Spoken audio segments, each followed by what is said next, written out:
नमस्कार, prime time bulletin में आपका स्वागत है। मैं हूं माधवी और आप देख रहे हैं स्वामी न्यूज। स्पॉन्सर्ड बाय सदगुरु इंटरनेशनल स्कूल अजमेर। अपने बच्चे के लिए सतगुरु इंटरनेशनल स्कूल क्या मामला है, किसको गिरफ्तार किया?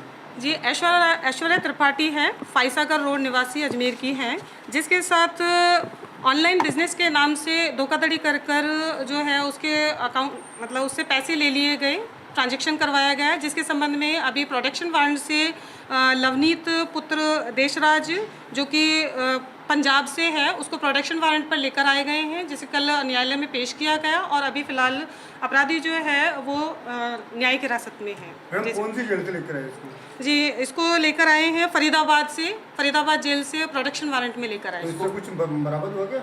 नहीं, इसके पास अभी कुछ बरामद नहीं हुआ है और अभी फिलहाल मुलजिम जो है वो जेसी में है। इसका क्या रोल था? इसने ऑनलाइन बिजनेस के नाम से जो है वो प्रार्थिया से पैसे अपने अकाउंट में ट्रांजैक्शन करवाए थे। कितने में? 2.5 लाख रुपए। तो मैं ये जेल में बैठ के कराया या बाहर से? नहीं, ये पहले का है। इसके साथ अभी दूसरे मुकदमे में जो है वो फरीदाबाद जेल में था, जिसे अपने यहाँ पर जो है इसको यहाँ पर प्रोटेक्शन वारंट में लेकर आए थे। ठीक है।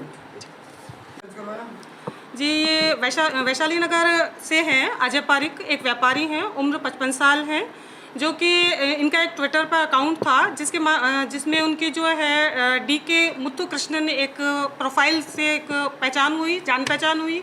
उसके बाद में इसी प्रोफाइल के जरिए जो है वो अनन्या नामक महिला से जुड़े और जिसमें उनकी व्हाट्सएप पे और जो उन्होंने एक लिंक भेजा। इसके बाद में इन्होंने जो है वो बारी बारी करके लगभग 56,77,000 का जो है वो अमाउंट जो है वो ट्रांजैक्शन हुआ इनके बीच में और संपर्क चलता रहा। लेकिन जैसे ही इस महिला ने जो है, जो कि अभी वेरीफाई नहीं है, अनन्या नाम की जो महिला है, इसने जब इनको ब्लॉक कर दिया तब इनको पता चला कि इनके साथ जो है वो एक साइबर फ्रॉड हुआ है और जिसके संबंध में ये एसपी मैम से भी जाके मिले और उसके बाद में यहाँ पे मुकदमा दर्ज कराया गया, जो कि अनुसंधान अग्रिम जो है वो डीवाईएसपी साहब के द्वारा किया जाएगा और अग्रिम कार्रवाई जो है वो निर्देशानुसार। ट्रांजैक्शन के जरिए इसमें लगभग 25 ट्रांजैक्शन हुए हैं। कौन सी बैंक का खाता था ये? बैंक अलग अलग बैंक हैं, अलग अलग खातों में है, अलग अलग बैंक में जमा कराए गए हैं। ट्रांजैक्शन जो हुआ है वो किसी एक पर्टिकुलर खाते में नहीं है, अलग अलग ट्रांजैक्शन हुआ है अलग अलग खातों में। ठीक है। आपका नाम? मेरा नाम सब इंस्पेक्टर राधा अहीर है, साइबर थाना अजमेर। नमस्कार दोस्तों, स्वामी न्यूज के फेसबुक पेज पर मैं दुर्गेश डाबरा एक बार फिर से आपका स्वागत करता हूं। देखिए, लोहागल में पहली चोरी की वारदात है और पहली वारदात इतनी बड़ी है, 35 लाख रुपए से भी ज्यादा का सोना जो है ज्वेलरी चोर चुरा कर ले गए। अब कितने चोर थे ये अभी तक पता नहीं चला, लेकिन घर की जो स्थिति है कमरे की आप देख सकते हैं, पूरा सामान अस्त व्यस्त है। ये एक मुख्य सूटकेस है जो यहाँ इस पर रखा हुआ था, यहाँ से चोर ने उसको उतारा और इसमें रखी हुई ज्वेलरी, जितनी भी ज्वेलरी थी उन सभी को चुरा कर फरार हो गया। अभी आप तस्वीरों में देखिए, आपको दिख रहा होगा कृष्णगंज थाना पुलिस यहाँ मौके पर पहुंची। यहाँ पर परिवार की एक महिला सोई हुई थी। सोते समय शायद अनुमान है उनको कि उनको जब चोर यहाँ से एंट्री किया हो तो उसने कुछ ना कुछ ऐसी कोई बेहोश करने की या नशीली कोई पदार्थ सूंघाया हो, जिससे महिला बेसुध हो गई और सुबह जब वो उठी तो उन्होंने देखा कि पूरे कमरे में पूरा सामान अस्त व्यस्त है। परिवार वाले पड़ोस में जो एक बिल्कुल सटके एक कमरा है वहाँ पर सो रहे थे। नीचे से ऊपर फर्स्ट फ्लोर पर चोर आता है, चोरी करता है, लेकिन परिवार वालों को भनक नहीं लगती है। क्यों? तो इस कमरे में जब वो महिला सो रही थी तो उसने कहीं ना कहीं उनको कुछ सुंघाने जैसी स्थिति पैदा कर दी थी। तो आप देखो तस्वीरों में आपको दिख रहा होगा, 35 लाख रुपए से भी ज़्यादा की चोरी की वारदात यहाँ पर हुई है। ये अजमेर के लोहागल इलाका है। कुछ स्थानीय लोग भी यहाँ मौजूद हैं। उन्होंने बताया कि आज तक पहले कभी इतनी बड़ी चोरी या फिर ऐसी कोई चोरी की वारदात यहाँ पर नहीं हुई है जैसी चोरी आज हुई है। आप देखो, ये ज्वेलरी के वो बॉक्स हैं जिनमें ज्वेलरी रखी हुई थी, चंद सिक्के हैं, मुश्किल से मुश्किल 2, 5, 7 रुपए के यहाँ सिक्के उन्होंने छोड़े हैं। उसके अलावा जितनी भी ज्वेलरी थी जो महिलाएं पहनती हैं, 3 महिलाओं की यहाँ पर ज्वेलरी बताई जा रही है, तो उन तीनों महिलाओं की ज्वेलरी वो यहाँ से चुरा कर ले गए हैं। कितने चोर थे ये अभी तक पता नहीं चल पाया। आसपास में सीसीटीवी कैमरे जो है उनको पुलिस खंगालने की कोशिश कर रही है, देख रही है कि कैसे जो है पुलिस। ये एक और कमरा है जहाँ पर परिवार सोया हुआ था, लेकिन आप देखो ये कमरा जो है यहाँ पर भी बिल्कुल उन्होंने एक भी चीज़ को नहीं छेड़ा है। लेकिन इस कमरे में आप देखो, इस कमरे में आपको दिख रहा होगा नीचे एक अलमारी है जिसको हाथ तक नहीं लगाया, ऊपर से वो सूटकेस उतारा, नीचे रखा, चोरी करी और फरार हो गया। वहाँ पर एक दरवाज़ा खोला गया था, यहाँ पर एक महिला अपने सो रही थी और उसके बावजूद इतनी बड़ी चोरी को अंजाम दिया गया। उनको बुलाओगे भाई साहब आप आओ। कोई भी एक जना, कोई भी। मतलब आप देखो, उनको कुछ ऐसा, आ जाओ आ जाओ इधर ही आ जाओ, आओ वैसे आ जाओ, कोई दिक्कत नहीं है। भाई साहब, किस तरह की ये चोरी आपके यहाँ हुई है, कौन सी जगह है, ये कैसी चोरी हुई? जीवन मंदिर कॉलोनी लोहागल में है। ये ऊपर सामान रहता है। एक सेकंड इधर आ जाओ आप इधर। किस तरह की ये चोरी आज ये आपके यहाँ हुई है? ये नहीं बोल पाएगा, वो चीज पूछो। हाँ, तो कोई भी एक जना आप में से कोई भी जो बता सके ये सारी चीज़ें, क्योंकि आप लोग ही बता पाओगे ये सारी चीज़ें, बिना बताए तो कैसे हो पाएगा, हाँ, है ना? चलिए, परिवार के कुछ लोग हैं, डरे हुए हैं, सहमे हुए हैं, परेशान हैं, क्योंकि इतनी बड़ी चोरी की वारदात उनके घर में हो चुकी है। क्योंकि इतनी बड़ी चोरी जब होती है तो कहीं ना कहीं परिवार ज़्यादा परेशान हो जाता है, घर की महिलाएं हैं, पुरुष है, वो सभी लोग परेशान हो जाते हैं। क्या पहले भी ऐसी चोरी, पहले भी वैसे वैसी कभी चोरी हुई है कि किस तरह की चोरी? पहले इस तरीके की चोरी नहीं हुई लोहागल क्षेत्र में, पहली घटना है कि इस पूरे घर वाले घर के अंदर मौजूद है और उसके बावजूद भी यहाँ से इतनी बड़ी, मतलब ये गहना निकल जाना बहुत बड़ी बात है। नीचे भी किराएदार रहते हैं और यहाँ जब घर वाले सारे सो रहे थे तो कुछ ना कुछ हमें लग रहा है कि कुछ ना कुछ इनको संदिग्ध पदार्थ सूंघा कर ही चोरी की वारदात की गई। अच्छा, किनका मकान है ये, कौन है? दीपेंद्र सिंह जी का मकान है। कौन सी जगह है ये लोहागल जीवन मंदिर कॉलोनी में है मकान। तो क्या पहली बार ऐसी वारदात हुई है? यहाँ पे पहली बार ऐसी वारदात हुई। क्या लग रहा है वैसे देखने से कि चोर जो है वो इस जगह से मतलब देख कर गए, रेकी कर गए हैं? क्या करके गए होंगे, मुझे लग रहा है कि भाई कोई ना कोई संभावना है कि कोई ना कोई नियर बाई चोर है जिसको संभावना थी। बाकी तो उसने दूसरी अलमारी को तो चोरी मतलब खोला ही नहीं, हाथ तक भी नहीं लगाया। परिवार में कुल कितने लोग हैं इनके, जैसे अगर देखते परिवार में तो इनके 2 ब्रदर हैं, 2 ही बहू है और सिस्टर भी इनके आए हुए हैं, मदर है और फादर भी बीमार है, ऊपर विराजते हैं। अच्छा, एक महिला जो बता रहे हैं अंदर कमरे में सो रही थी तो सुबह 8 बजे उठी है, सर भारी भारी कह रहे हैं कि मेरा सर भारी है और मुझे लग रहा है कि मैं वैसे 2-3 बार उठती हूँ रात को, लेकिन मैं आज बिल्कुल भी नहीं उठ पाई। क्या स्थिति हो रही है अभी पूरे परिवार वाले? अभी ठीक है, काकी साहब इधर बाहर ही सो रहे थे बरामदे के अंदर, उनको भी थोड़ा सर भारी लगा, उनका भी, उनको भी ऐसा है कि भाई मुझे भी कुछ मेरा सर भारी लग रहा है। मैंने सोचा कि भाई बीपी तो नहीं होगी मेरे, तो वो भी सुबह 8 बजे उठे हैं। तो कॉलोनी में जिस तरह का माहौल बना हुआ है, क्या पुलिस में शिकायत वगैरह दे दी? पुलिस में सही शिकायत दे दी इन्होंने। और कॉलोनी में तो देखो इस तरह का अगर माहौल, भय का माहौल ही, अगर चोरी ऐसी होती है घर में रहते हुए अगर चोरी हो जाती है, नीचे किराएदार रह रहे हैं, इधर ऊपर वाले पोर्शन में अगर चोरी होती है तो बहुत बड़ी ये है। आपका नाम? लोकेंद्र सिंह नाम है, एडवोकेट लोकेंद्र सिंह। देखिए, लोकेंद्र सिंह जी है, अधिवक्ता है पेशे से। आप देखो, कॉलोनी के लोग, रिश्तेदार, परिवार के लोग इनके यहाँ पर जमा हैं। कौन से न्यूज़ चैनल से?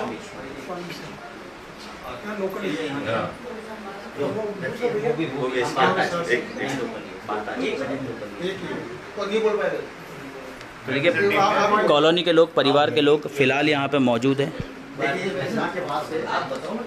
लेकिन जो है परिवार अभी भी सदमे में है, परिवार के लोग परेशान हैं। पहली बार ऐसा हुआ है जब इतनी बड़ी चोरी की वारदात यहाँ पर हुई है।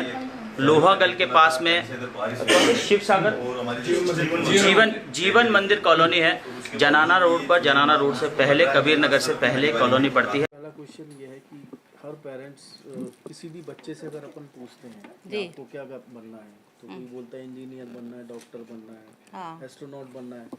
कोई भी ये नहीं कहता कि मेरे को कवि बनना है या साहित्यकार बनना है। तो ऐसा क्यों? पहले तो मैं आपको ये बता दूं कि बनने वाली जैसी कोई बात नहीं होती है। ये कुदरत ऊपर से लिख कर के भेजता है कि आपको किस दिशा में जाना है। कुछ हमारे पारिवारिक पैतृक गुण रहते हैं, जैसे मान लो किसी के घर में कोई बड़ा राइटर रहा तो कहीं ना कहीं कोई अंश बच्चों में आता है। तो कुछ, मैं सारे नहीं कह रही हूँ, कुछ लोग राइटर भी बन जाते हैं, साहित्यकार बन जाते हैं, कवि बन जाते हैं, पत्रकार बन जाते हैं।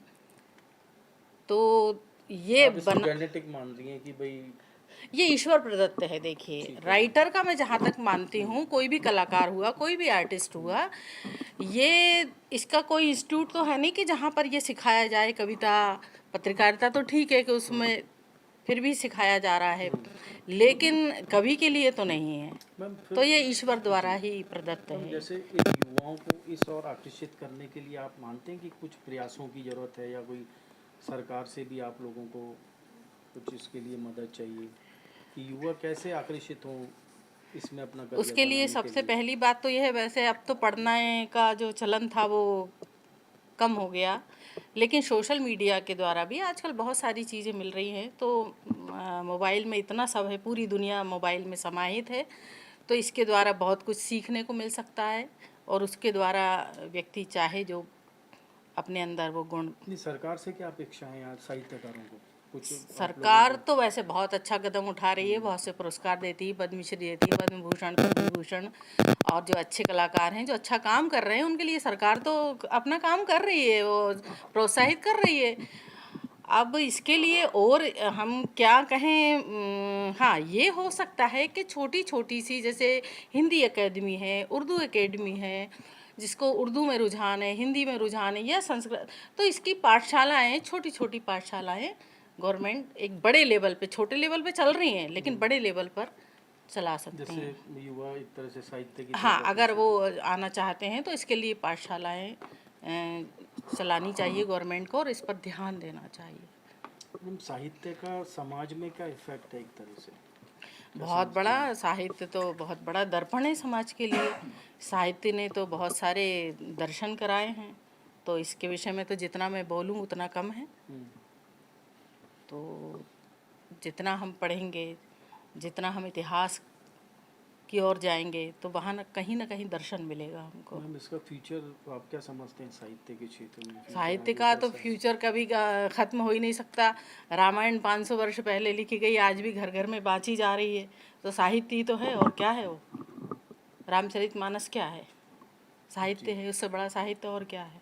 महाभारत क्या है? या वेद के हमारे श्लोक क्या हैं? ये सब साहित्य है। मैम, आप साहित्यकार हैं, आप कवि हैं, तो आपने जब अपना लिखना शुरू करा तो किसके कहने से, कोई किसी से इंस्पायर्ड हुए आप, या हाँ, आपके? यस, इंस्पायर तो मैं दुष्यंत कुमार त्यागी, मैं जब कक्षा 8 में पढ़ती थी, 9 में पढ़ती थी, तो हिंदी गज़ल के जनक कहे जाने वाले दुष्यंत कुमार त्यागी का एक कहीं हिंदी मेरी पुस्तक में उनका एक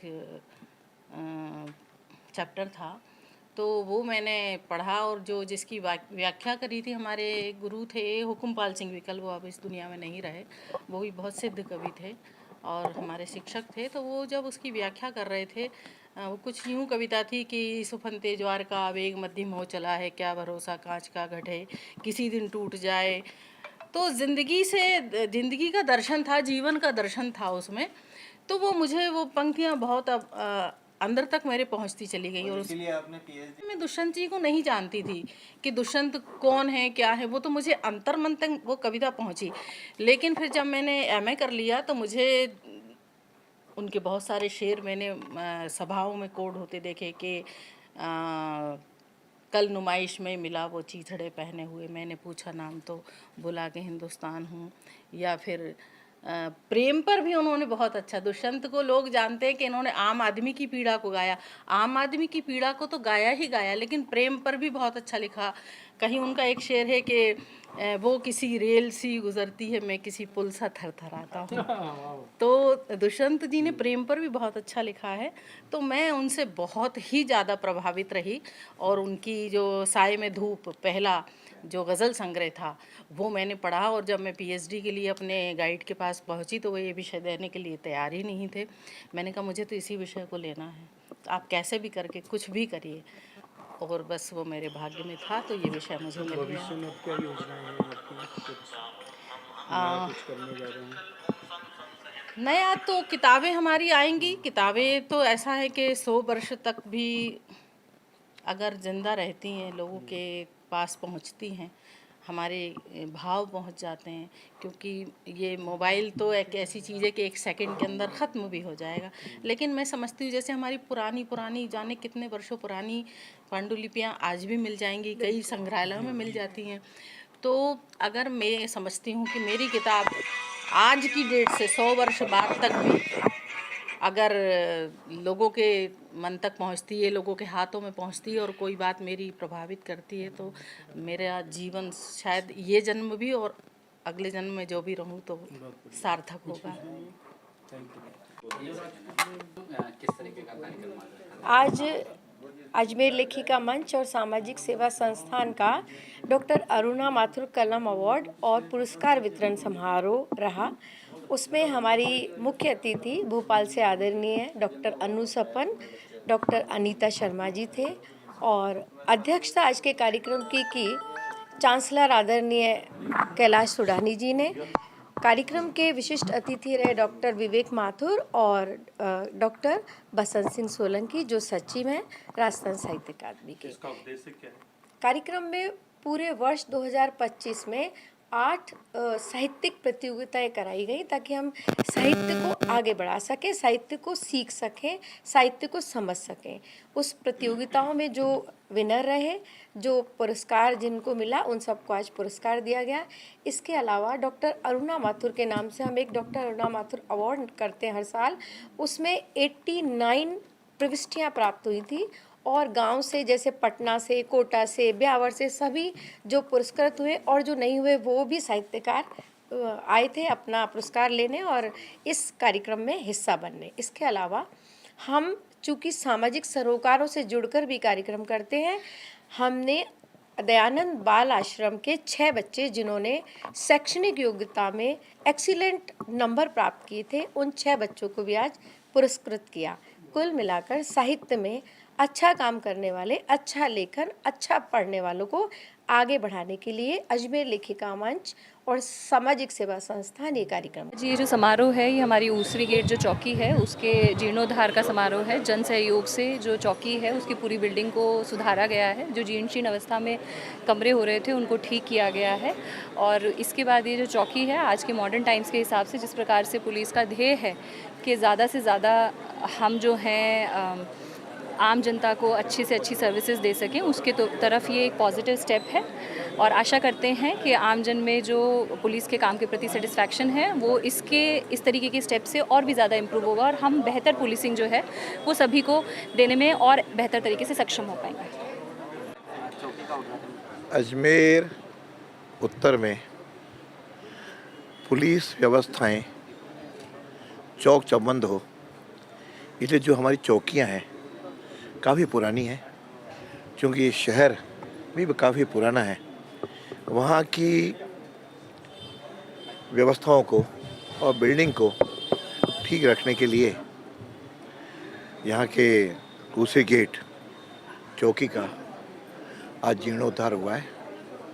यहाँ सारी व्यवस्थाओं को व्यवस्थित किया गया है, जहाँ पे बैरिक हो, साथ में सीआई के बैठने का ऑफिस हो, लोगों के आने का हो, तो मतलब सारी व्यवस्थाओं से युक्त ये जो उसी गेट चौकी बनी है। मैं इसके लिए पुलिस प्रशासन को, यहाँ के एसपी को, यहाँ के सीआई को, यहाँ के चौकी इंचार्ज को, सभी को के प्रयासों को उनको बधाई देता हूँ, शुभकामनाएं देता हूँ और आशा करता हूँ कि इससे लोगों को लाभ होगा। जो परिवादी आए उनको भी बैठने की व्यवस्था हो, उनकी सुनवाई भी हो, क्योंकि आखिर हम जो लिखते हैं कि हम जनता की सेवार्थ, वो वास्तव में चरितार्थ हो और छोटी मोटी चीज़ें बहुत अधिक व्यवस्थित की है। तो मैं इस अवसर पे ये कहूँगा कि अजमेर की इस तरह की चौकियों का और भी जो पुरानी हैं उनको भी व्यवस्थित करने की कोशिश हम लोग करेंगे। अभी जैसे बताया कि आपके वो मदार गेट वाली चौकी वो अच्छी हो गई है और मतलब क्लॉक टावर वाली तो भी मेरे ध्यान में, वहाँ तो चौकी है नहीं, वो थाना है, उसके आगे एक चौकी उसके अंडर में और है ना। तो इस तरह जो विभिन्न थानों की जो 5-6 चौकियाँ हैं उसको भी व्यवस्थित करने की कोशिश करेंगे ताकि आम जन के अंदर विश्वास भी पैदा हो और साथ में उनकी जो परिवाद हो उसका भी सही समय पर समाधान हम लोग निकाल सकें। कल दिनांक 28 तारीख को एक महिला श्रीमती राजबाला वाइफ ऑफ गोविंद सिंह जवाहर की नाडी चंद्रवरदाई की रहने वाली ने मुकदमा दर्ज कराया है। उन्होंने बताया कि मेरे 2 खाते हैं एसबीआई के और यूनियन बैंक से, वहाँ से ऑनलाइन जो अज्ञात व्यक्ति ने फ्रॉड करके उनके पैसे निकाल लिए, उसके संबंध में मामला दर्ज किया गया है। लगभग 12 लाख रुपए निकासी हुई है। अब ये उनका अभी जांच के बाद ही उन्होंने बोला कोई फ़ोन ऑन आया था या उसको अभी तक पूरा नॉलेज नहीं है। लगभग मार्च से पैसे निकल रहे हैं थोड़े थोड़े करके। 12 लाख रुपए, मतलब 5-7 बार में ये ट्रांजैक्शन हुआ है। SBI और यूनियन बैंक से। Anil Gujral, sub inspector police थाना रामगंज। नमस्कार दोस्तों, स्वामी चैनल के फेसबुक पेज पर मैं दुर्गेश डाबरा एक बार फिर से आपका स्वागत कर रहा हूं। अभी हमारे सामने एक शख्स बैठे हैं जो कोई परिचय के मोहताज नहीं है। इनका नाम लाला बना है। अगर नहीं जानते हैं तो मैं आपको बता दूं, पूर्व सभापति रहे हुए नगर निगम से। इनके साथ एक फ्रॉड हुआ है इलाज के नाम पर। एक बार इनसे जानेंगे कि किस तरह का फ्रॉड हुआ है। 18,75,000 रुपए का फ्रॉड हुआ है और उस फ्रॉड के दरमियान कई सारे डॉक्टर जो कई सारे लोहाम ने वादे इनको दिए, वो सारी जो चीजें हैं इन्होंने अजमेर का जो अलवरगेट थाना है उसमें शिकायत के रूप में इन्होंने वहां दिया भी है, FIR भी कटाई है, मुकदमा दर्ज भी कराया है। तो अब जो है खुलकर आए हैं और किस तरह से बताना चाहते हैं, क्या किस तरह की घटना जो है आपके साथ में हुई है, सर क्या कहना चाहेंगे? मैं अंकित शर्मा नाम का एक मेरा परिचित था, उससे मिला। उसने मुझे बताया कि आपके जिस प्रकार से अंडकोश में, मेरे अंडकोश में दर्द होता था, पेट में तकलीफ होती थी, कई वर्षों से मैं।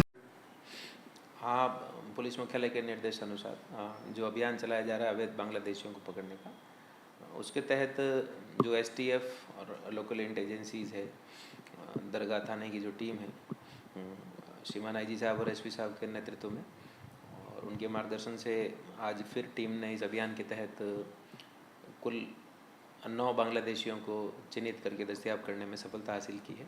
उसमें से 5 नाबालिग हैं, बच्चे हैं, और उस परिवार में 4 और व्यक्ति हैं, जिसमें सईदुल, सलमा, रीना और रबीउल, ये 4 हैं। इसमें पति पत्नी, सास और साली इसमें साथ ही रह रहे हैं और कुछ समय से ये दरगाह क्षेत्र में निवास कर रहे थे।